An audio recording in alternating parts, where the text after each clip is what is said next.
Hey everyone, I'm back, and today we're going to be talking about 28 Years Later. And this movie came out in 2025 and is directed by Danny Boyle, written by Alex Garland, and those are the same people who directed and wrote 28 Days Later.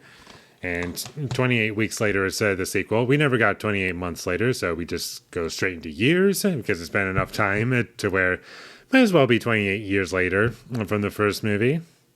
And I thought this movie was pretty good. It took a long time for us to get an actual sequel to this franchise. We got a third installment, and supposedly we're getting more, and I'm open to that. I would like to see where this franchise goes, and I do like this movie's take on zombies, like the rage virus, and I really enjoyed everything that was set up in 28 Days Later, and how it establishes the world, and everything that you would need to know is already there. And this movie is basically what you would kind of expect from a zombie film, but it does explore different angles that would be needed that would make sense in a zombie apocalyptic setting. And I thought that because of that, it made this movie compelling, because I feel as though that's something that is needed. If you're going to tackle this story like you're in a zombie-infested apocalyptic setting, you need to have some kind of angle. And I do feel as though they have enough going for them to where they were able to make a good movie. And I enjoyed the performances in this movie. And with me being able to see it in the theater, I was unable to watch it with subtitles.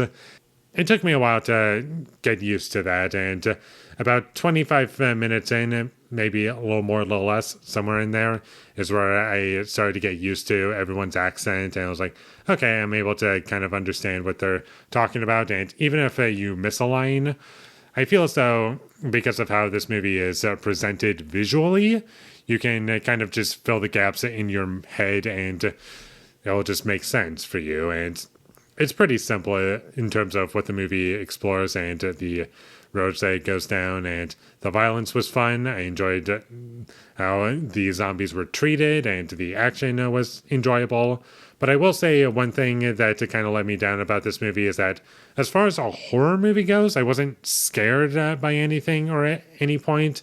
There were a couple of annoying jump scares that I just felt were kind of cheap and were unearned for me personally.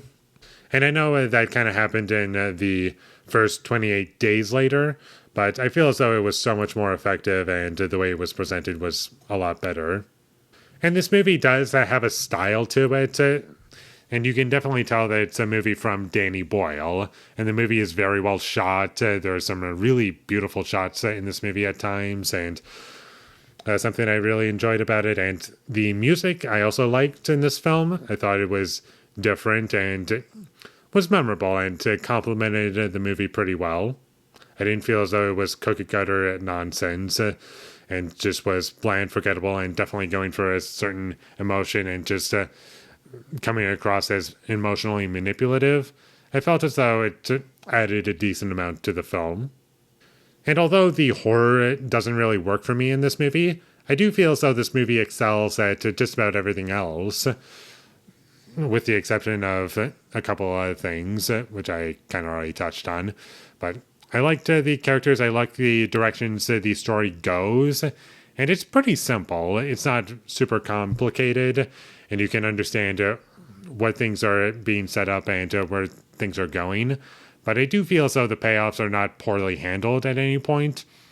And obviously, I did say that there were a couple of sequels planned, and you do get that feeling, and I kind of saw it coming, and it does kind of come across as that, but I don't feel as though this movie as a standalone film kind of failed. And it was also kind of interesting watching this movie in a theater, because I hadn't gone to a theater in a while.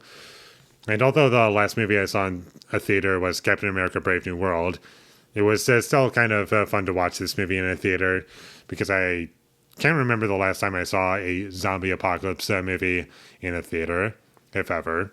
But I do feel as though this movie, in ways, is exactly what you think it's going to be.